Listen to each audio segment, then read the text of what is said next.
sinigeze nanga no kwirengera ko ibyo nakoze byavamo abo bana, kuko ibi byose nagendeye ko yambwiye ati ngiye gukuramo inda. Yambwiye ati wikuramo inda njyewe nzagufasha.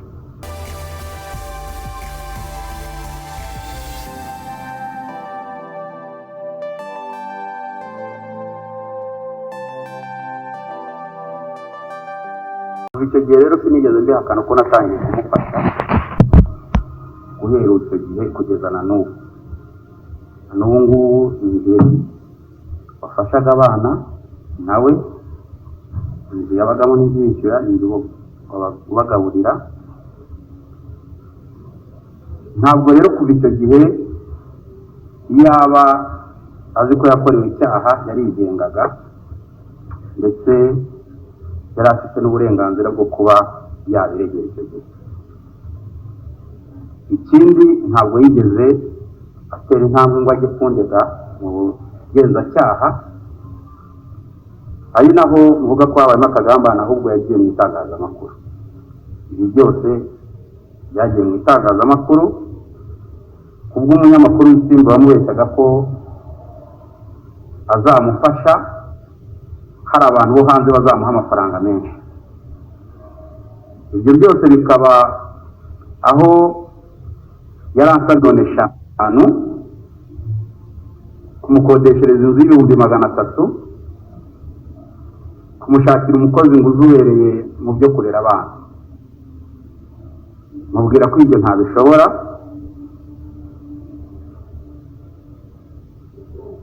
ariko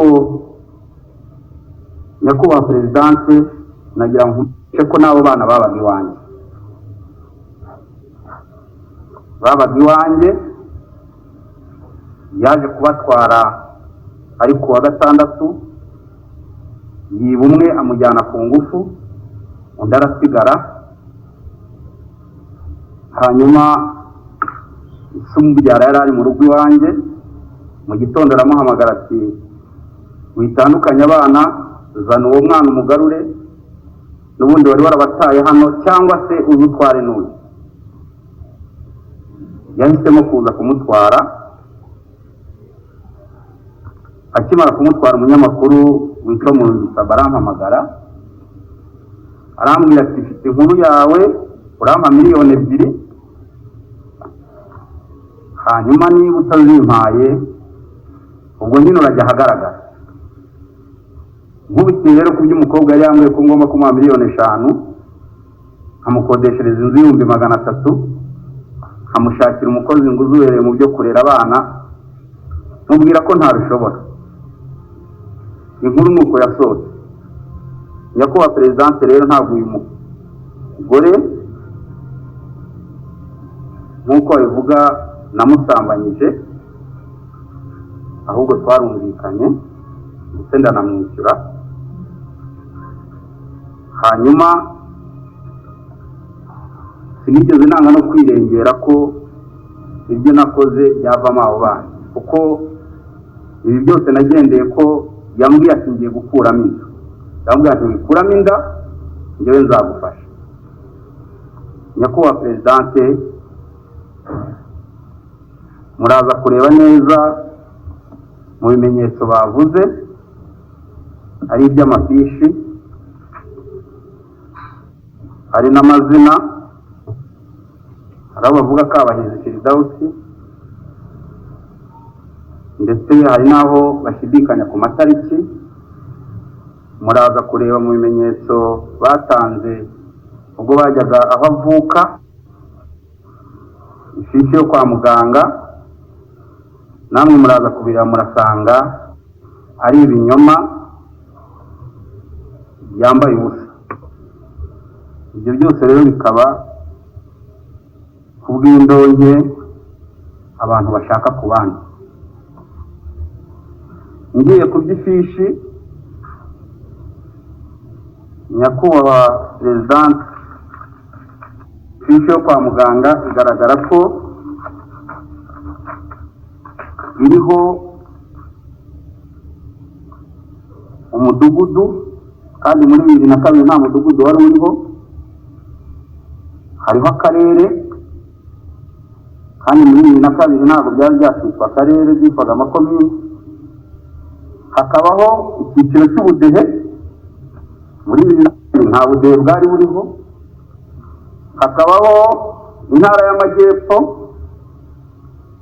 kandi icyo gihe ntabwo yitwaga mu majyepfo, yitwaga muri perefegitura ya Gikongoro. Ibyo byose bikagaragazwa na verisiyo y'iyi fishi bavuga yo kwa muganga, ni verisiyo ya 2020.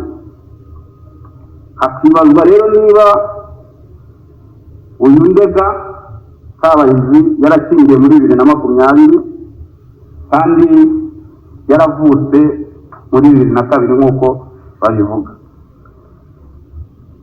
Ikindi, hari registre hano bavuga,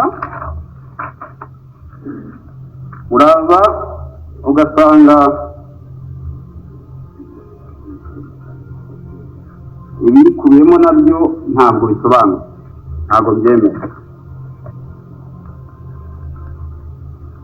Hari ibaruwa y'umurenge yandikiye z'umurenge bamusaba gutanga ibisobanuro ku makuru ya Kabahizi,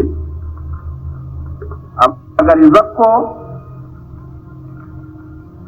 igihe yavukiye kitazwi n'ababyeyi be batakizi, ariko ngo icyo yuko ari muri 2002, ndetse bagasobanura ko yavukiye mu rugo kandi ngo bahise bamwandikisha, umva yo batari kumwandikisha mu rugo. Bakavuga ko ibitabo byatakaye, ibitabo bigaragara mu murenge ari ibyo muri 2006. Kuva ikindi gihe nta gihe ibyo bitabo bigaragara. Nyakubahwa Perezidante, ibyo byose ni ibimenyetso bigaragara ko harimo ibinyoma byinshi. Ntabwo nzi aho ubikura kuko nanjye icyo gihe ntabwo nari nzi ko ari umwana, kuko ntabwo nigeze musaba ibimuranga, namusanze ku muhanda ari kumwe n'abandi bateze mu gitamo nyine, kuko nabonaga ari we nishimye.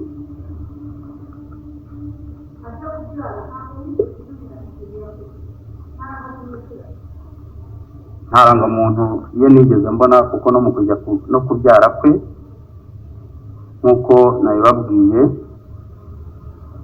hari amafishi mfite hano agaragaza ko abana ari abakwizera Jean Claude.